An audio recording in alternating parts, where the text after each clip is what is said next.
It started with a stolen car and ended with a city holding its breath, a father, a son, a badge, a gun, and in just 6 seconds, everything changed. What happened in East Prince Hill wasn't just another police chase. It was a spark that lit a fire, one that's still smoldering in Cincinnati's quiet corners. A young man is dead, a deputy struck down, and a grieving father stands accused of vengeance. This is not a story with easy answers, only haunting questions, and a silence louder than any gunshot. Thursday morning, 10 a.m., Warsaw Avenue. A Kia, stolen just hours earlier in Edgewood, Kentucky, is spotted parked in a dead-end lot. The GPS pinned its location. Undercover units are already in place. 4 teenagers sit inside. The car idles in a shadowed corner, as if waiting. Then, movement. Uniformed officers begin their approach. The teens scatter, and in a blink, chaos. One of them is seen with a gun. A shout pierces the tension. "He's got a gun, on your right." 6 seconds, that's all it took. A stumble, a clatter, metal hitting concrete, then a burst of gunfire, 4 to 5 shots, then silence. Police say the teen had a gun, that it slipped from his hand, that he got back up, that he ran. What they don't say, what the blurry footage doesn't show clearly is whether the weapon was ever pointed, whether intent lived in that moment or fear. Another news tonight, Cincinnati police are sharing body camera video of the moments that led to an officer-involved shooting and killing of a suspect in East Prince Hill. And WLWT News 5's Danielle Dindak has been leading the way on this investigation for us. She's live right now walking us through the video. Hi, Danielle. Hi there, Mike. This video is very fast. We're talking about 6 seconds. 6 seconds from the time that officer got out of his vehicle and fired those shots. I do want to warn you, what you're about to watch could be hard to see. He's got a gun! He's got a gun! On your right! On your right! In a matter of seconds.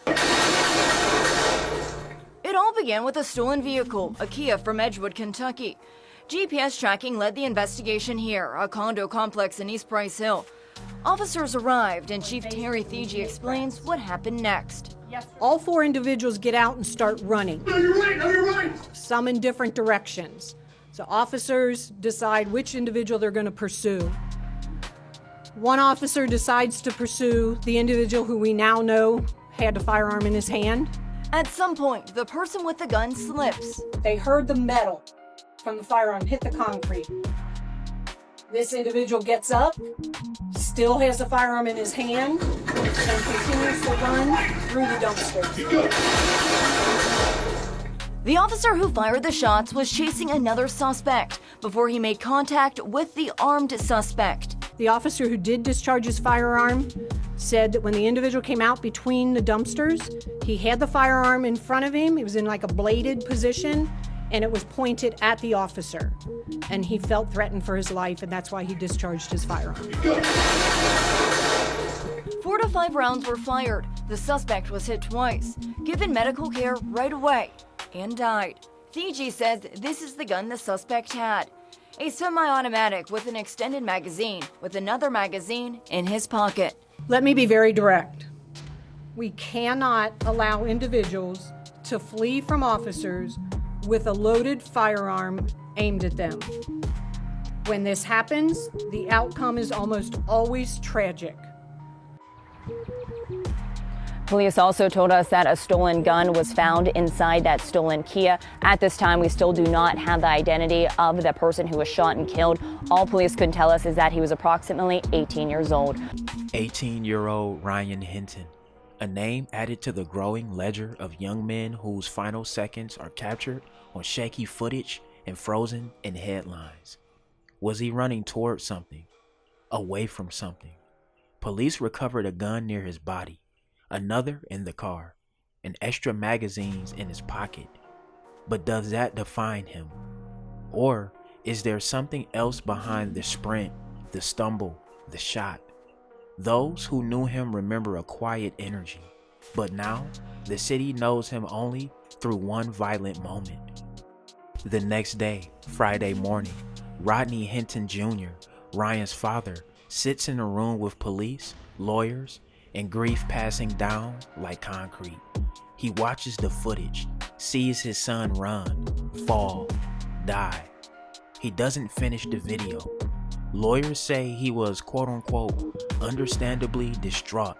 He left quietly, got into his car, and drove away.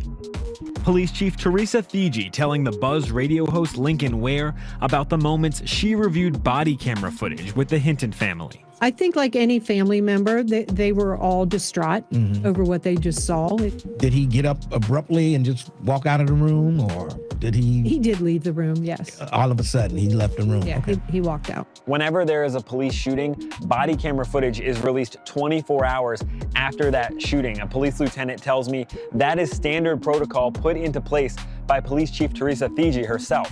I have nothing to hide. I will share whatever I can share throughout Even if this it's not process. favorable for the police, you will share. Yeah, I will always share what information, what factual Yes. information I have. 3 investigations are simultaneously underway, one by the homicide unit, one internally, and one by the Citizens Complaint Authority.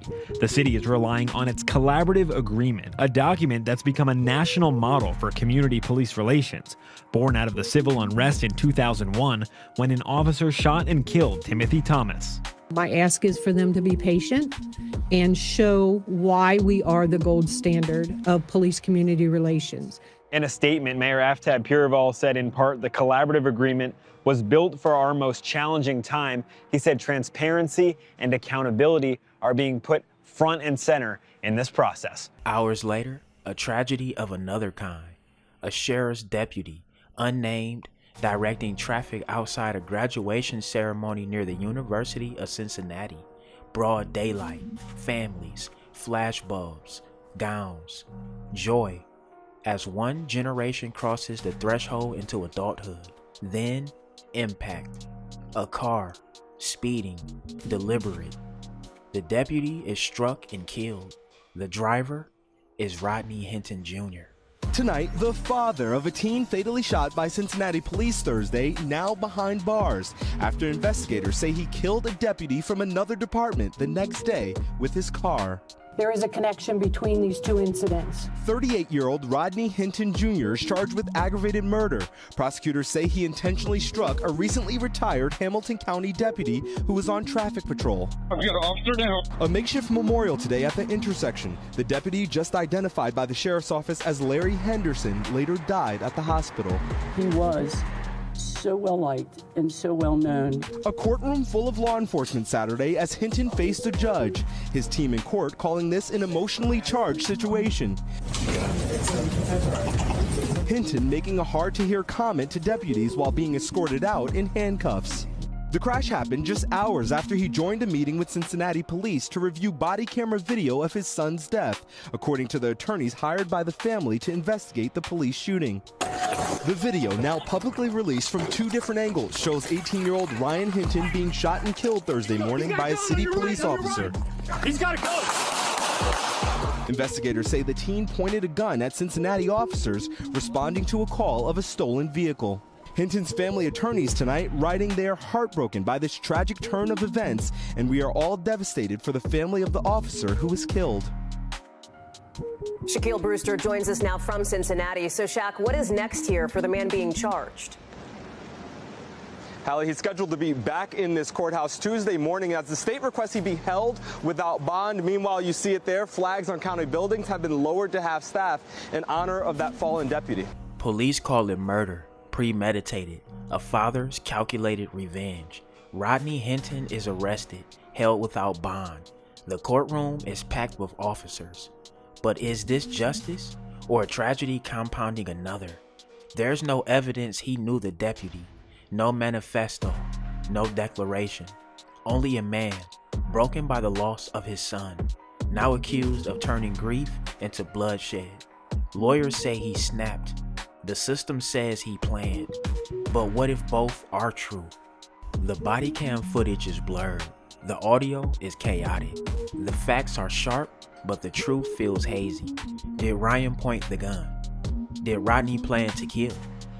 What is justice when no one is whole? And when lives end in seconds, who gets the final word? So the court will now set no bond until Tuesday, when we'll review the statute for a continuing no bond under these unusual and very tragic and terrible circumstances. Where will the defendant be housed, and will he be safe? And I ask that because he was transferred, as I understand it, to Clermont County yesterday. That's correct. On my order. That's correct. And will he be returned to Clermont County until Tuesday? It's all understanding he'll be returned to Clermont And County. you have a safe environment for him there in Clermont County? Yes, sir. You'll return him on Tuesday, May the 6th at 8:30 a.m. for a hearing at 9 o'clock in the morning? Yes, sir. All right, thank you. Your Honor, for the record, we'd ask the court to put a bond on him now, but we understand that it's not a bond hearing request. All right, no bond. That is you. Thank you. And we can hold him at no bond for 72 hours, Yes, is that sir. right? Yes, correct. Thank you. All right, thank you so much.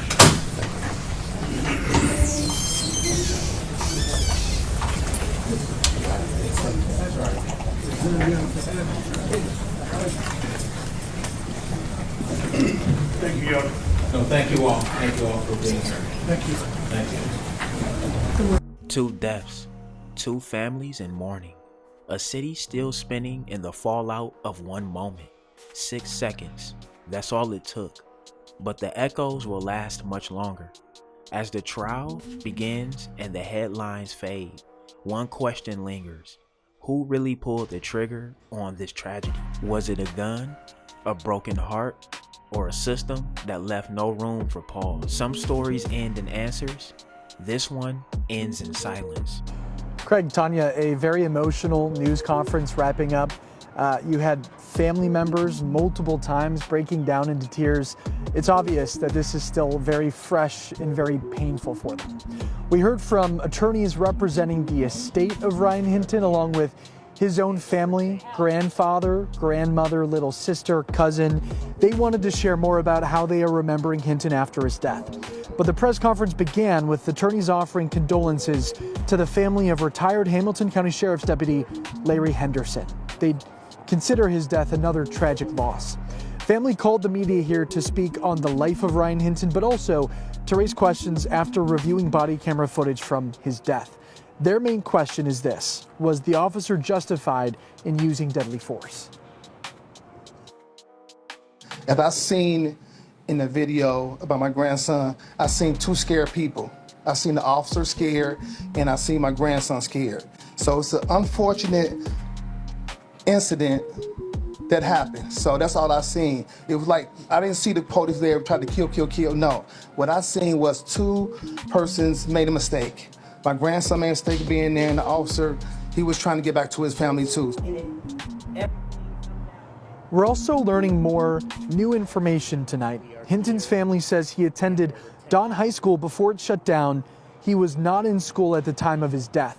Family and attorneys didn't dispute otherwise that Hinton was sitting in a stolen car or had a gun on him at the time of the incident. His cousin says, however, he should not have been in that stolen car because he was locked out of the house the night before. I was asleep. Ryan, I'm so sorry. This was never supposed to happen to you. Ever. I'm so sorry, Ryan. I'm so sorry, Ryan. Just know he won't supposed to be there. Like we said, a very, very emotional press conference that wrapped up about an hour ago. The family is asking the public not to rush to judgment. Their attorneys are reviewing every report and angle of the incident they can get their hands on. At that point, attorneys say they will announce what, if any, steps they will take. We also asked about Ryan's father, Rodney Hinton Jr. Family did not want to take many questions regarding him, though we can tell you he faces aggravated murder charges, and he will be back in court tomorrow for a bond hearing. He's currently in custody at the Claremont County Jail. We're live in Corryville. Connor Steffen, WCPO 9 News. All right, y'all, there y'all have it, man. That's a crazy story. of the Hinton family in Cincinnati, man. You know, I feel his pops though. You know what I'm saying? I feel him, man. But hey, get in that comment section, man. Let me know what y'all think. Drillers and trappers, we out here trapping and drilling 247. Don't go nowhere. Watch that next video. Gang!